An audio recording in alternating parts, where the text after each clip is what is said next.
ሕይወቴ የተሰበረ መስታወት ነበር። ይህ የቀልብ ዶክተር ድምጽ ነው። አልሐምዱሊላህ። ታካሚዎቻችን የሚድኑ በእኛ ኃይል እንዳይመስሎት፣ በአላህ ኃይል ብቻና ብቻ ነው።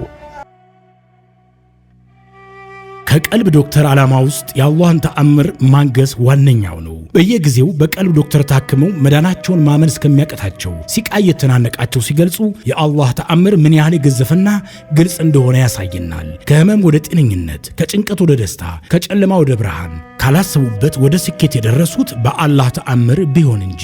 ልብ ለአላህ እጅ የሰጠና የተናነሰ ሲሆን ግልጽ ይሆናል።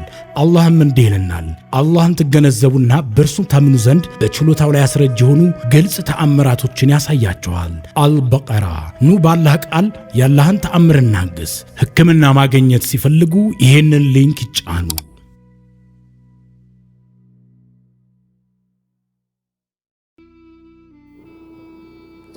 አሰላሙ አለይኩም ወራህመቱላሂ ወበረካቱሁ። ውድና የተከበራችሁ የቀልብ ዶክተር ቤተሰቦቻችን እንደምን ከረማችሁ?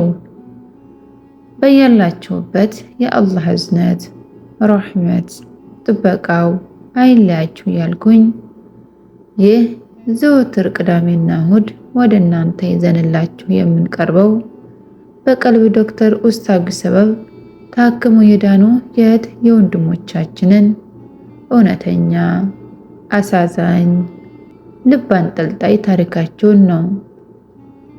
በእርስዎ ላይ ማንኛውም አይነት ህመሞች ሲኖሩ፣ በሲህርና በዓለማዊ በሽታዎች ሲጠቁ፣ አላህም ካለ በኢስላማዊ ዕውቀት ብቁ የሆኑ የሩቅያ ዶክተሮች፣ ዓለማዊ ሜዲካል ዶክተሮችን፣ የሳይካትሪስት ዶክተሮችን ብሎም የሐዲስ ምሩቆችንና የሸሪዓ ምሩቅ ምሁሮችን ወደሚያገኙበት ወደ ቀልብ ዶክተር ቻናል በማምራት ዶክተር ወይም ኡስታዝ ብለው በማናገር ሕክምናውን በረሱል ሰለላሁ ዐለይሂ ወሰለም መንገድ ብቻ ያገኙ። ወደ ዛሬ ታሪክ እናምራ። ሕይወቴ የተሰበረ መስታወት ነበር። ሂክማ ክፍል 4። አባቴና እናቴ ወደ አውሮፕላን ማረፊያ አብረውኝ መጡ። አባቴን ስሰናበት ሂክማዬ በአላህ ይሁንብኝ፣ ሁልጊዜም ካንቺ ጋር ነን፣ እንዳትፈሪ፣ ትንሽ ችግር ከደረሰብሽ ቶሎ ብልሽ ነው ያለኝ እያለቀሰ። እናቴም እንባዋን ማቆም አልቻለችም። ዱዓዬ ሁልጊዜም ካንቺ ጋር ነው አለችኝ። የሳውዲ አረቢያ አውሮፕላን ማረፊያ ስደርስ አንድ ሰው ጠበቀኝ። የሄድኩት እንደ ብዙሃኑ በጉዞ ወኪሎች ሳይሆን በቤተሰብ ነው። እናም ኤርፖርት ስደርስ አንድ ሰው ጠበቀኝ። ስሜን አየሁና ተጠጋሁት። ወደ አንድ ትልቅና ውብ ቤት ወሰደኝ። የቤቱ ባለቤቶች አሉ የሚባሉ ሀብታም ቤተሰቦች ነበሩ። እኔም በደስታና በተስፋ ወደ ውስጥ ገባው። ግን ደስታዬም በፍጥነት ጠፋ። በየቀኑ የምሰራው ስራ እጅግ በጣም ከባድ ነበር።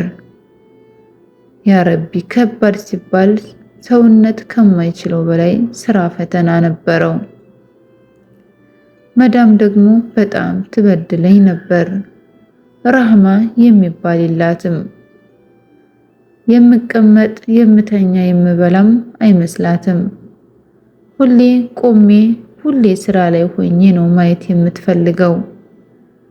የምበላውና የምጠጣው ነገር እንኳን የማገኘው በችግር ነበር። የቤቱ ባለቤት አባወራው ደግሞ በየጊዜው የጾታ ጥቃት ሊያደርስብኝ ይሞክር ነበር። ባለፍኩ ቁጥር ሊነካኝ ይሞክራል። ምሽት ላይ ክፍሌን እቆልፈዋለሁ። ከክፍሌ በር ጋር ሲታገል ይውላል። መጥበህ ሊመጣም ይሞክራል። በጣም ችግር ያለበት ሰውዬ ነው። ባለፍኩ ቁጥር ሊነካኝ ይሞክራል።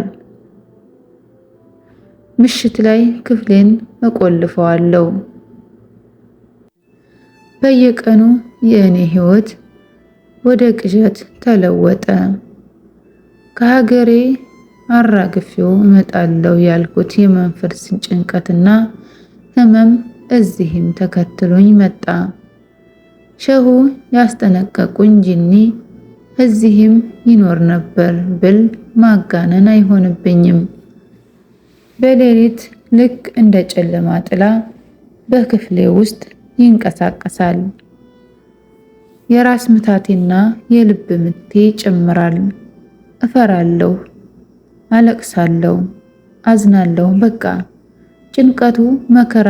በዚህ ጊዜ ሼህ አብዱል አዚዝ የነገሩኝን ትምህርት አስታወስኩኝ። በየቀኑ ካቃተሽ እንኳ ሱራ በቀራን 2 ሉክ ቅሪ ያሉኝን አስታውሼ ያን አደርጋለሁ። የኔ ነፍስ ከዚህ ጨለማ ለመውጣት ትፈልጋለች፣ ግን ህይወቴ እጅግ በጣም ከባድ ነበር። በየቀኑ በውጭው ዓለም የሚደርስብኝ ስቃይ፣ ከውስጥ ያለው ጭንቀት፣ የሚደርስብኝ በደል ሁሉ ተደማምሮ ወደ እብደት ላመራ ሆንኩ። የመጀመሪያው የሥራ ቦታ ስቃይ፣ የሁለተኛው የመዳም ስድብና የጂኒው ህመም በየቀኑ በላይ ላይ ይፈራረቁብኝ ነበር።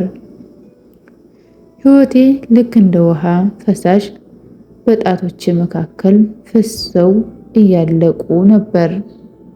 እንባዬ ማብቂያ የለውም። እንደ ጉድ ነው የማለቅሰው። አባቴ ይናፍቀኛል፣ እናቴ ትናፍቀኛለች። በሰው ቤት ውስጥ በየቀኑ የምሰራው ስራ እንደ ባሪያ ያደከመኝ ሲሆን በደላላ የተሸጥኩ እስኪመስለኝ ድረስ ፓስፖርቴ ሳይቀር ደብቀው ያስፈራሩኝ ነበር። የጂኒው በጆሮዬ ላይ ጩኸትና የቅዠት ጥቃት ደግሞ እንቅልፍ እንዳጣ አድርጎኝ ነበር።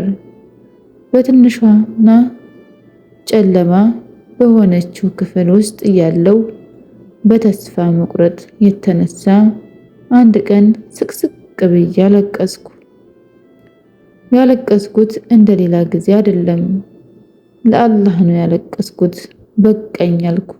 ኢላሂ ድረስልኝ፣ በቃኝ አልኩ። ለምን እንደምኖር እንኳን አላውቅም ነበር በሰዓቱ። ስለዚህ የጌታ እርዳታ ያስፈልገኛል። እኔ አላህን ያወጋሁት ቁርአን ስማር አይደለም፣ በድሎት ስኖር አይደለም። እኔ አላህን ያወጋሁት እዚያ ስደት ላይ ጨለማዋ ክፍሌ ስር ተስፋ ቆርጬ ያ ረቢ ብዬ ያወራሁት የለመንኩት ለት ነው። አንድ ቀን ግቢ ላጸዳ ስወርድ የግቢው ዘበኛ ቀረበኝ። ኤርትራዊ ነው፣ አማርኛ ይችላል። ሂክማ አለኝ። ስምን እንዴት እንዳወቀ እስክገረም ድረስ። ምክንያቱም ሁሌ የለም፣ ስራ ያደርሳቸዋል፣ ያመጣቸዋል፣ ልጆች ይወስዳል፣ ያመጣል እንጂ እንዲህ ተገናኝተን አናቅም። እንደውም ሱዳናዊ ነበር የሚመስለኝ። ሂክማ እንዴት ነሽ ያገሬ ልጅ አለኝ። አማርኛ እርቦኝ ነበር እንደ ምግብ። ፈዝዤ ቀረው ሲያወራኝ። እያለቀስኩ እናትና አባቴ ናፈቁኝ፣ ይበድሉኛል። አረ ምን አለፋችሁ ማት ነገር ነገርኩት። አዘነ በጣም። ልቡ ነው የተነካው። አይዞሽ ስልክ ገዝቼ ያመጣልሻለሁ ብሎ ቃል ገባልኝ። በመጣ ሰዓት ያወራኛል፣ ዜና ይነግረኛል። ቀና ልጅ ነው ማሻአላህ፣ አላህ ይጠብቀው። ለኔ የሰራሁበትን ደሞዝ ራሱ ከ3 ወር ውጭ ከፍለውኝ እንደማያውቁ ነግሬው በጣም አዘነልኝ። አንድ ቀን መኪና እያጠበ ያለ እኔ ታክሲ ስወርድ ጠርቶ ስልክ ሰጠኝ። ስልኩ ሲም አለው፣ ተሞልቶበታል፣ ኔትወርክ አለኝ። ያ ረቢ ደስታዬ ማመን አልቻልኩም። መዳም እንዳታይኝ ቶሎ ሮጬ ገባሁ። አባቴ ጋር ሀገር ቤት ደወልኩ፣ እምቢ አለኝ። አሁንም ሞከርኩ፣ አልሰራለኝ።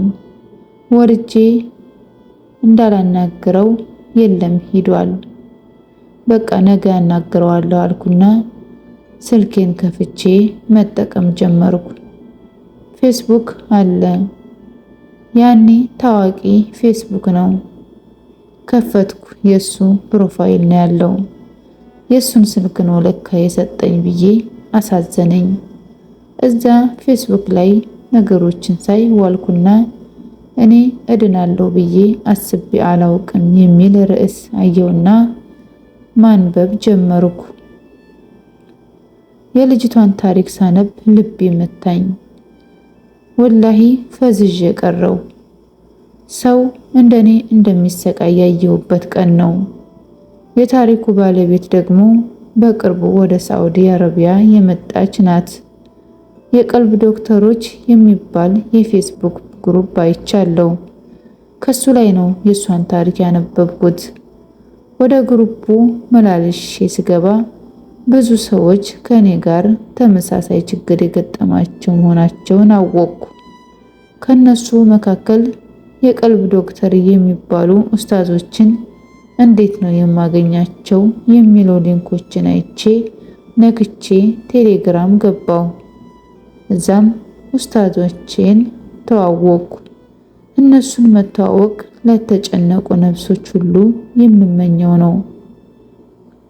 ያ ረቢ፣ ሰው ናቸው መላኢካ የሚሰኙ የማይሰለቹ ሁሌ ለሰው ችግር የሚቆሙ ኡስታዞችን በማግኘቴ ከልብ አሁንም ድረስ ከልብ እኮራባችኋለሁ። ሕክምናው በቁርአን አንቀጾችና በዱዓዎች አማካኝነት መሆኑን ከዚህ ችግር መውጣት እንደምችል ሲነግሩኝ ውስጤ መረጋጋት ጀመረ። የእህታችን ታሪክ ክፍል 4 ይህን ይመስል ነበር። በክፍል 5 እስከምንገናኝ ድረስ አሰላሙ አለይኩም ወራህመቱላሂ ወበረካቱ። እንኳን ወደ ትክክለኛው የአፍያ መንደር በሰላም መጡ። የቀልብ ዶክተር በሲህር በጅን በአይንናስ እንዲሁም የስነ ልቦና ጫና የደረሰባቸው የሰው ዘር ፍጥረታት በሙሉ ታክሞ የሚድኑበት ነው። ሕክምናው በቁርአን፣ ሕክምናው በአስካሮች፣ ሕክምናው በዱዓዎች በሰደቃ የሚካሄድ ሲሆን ነቢያዊ ሱናን በተመረኮዙ እጅግ ጥበብና እውቀትን ባካበቱ የሩቃ ዶክተሮች ይታከማሉ። እወቁ፣ ሕክምናው ሸሪዓዊ ብቻ ነው። አያምልጦት፣ እድሉን ይጠቀሙ። ባሉበት ሆነው ራስዎን ያክሙ። ሕክምና ማግኘት ሲፈልጉ ተከታዩን ሊንክ ይጫኑ።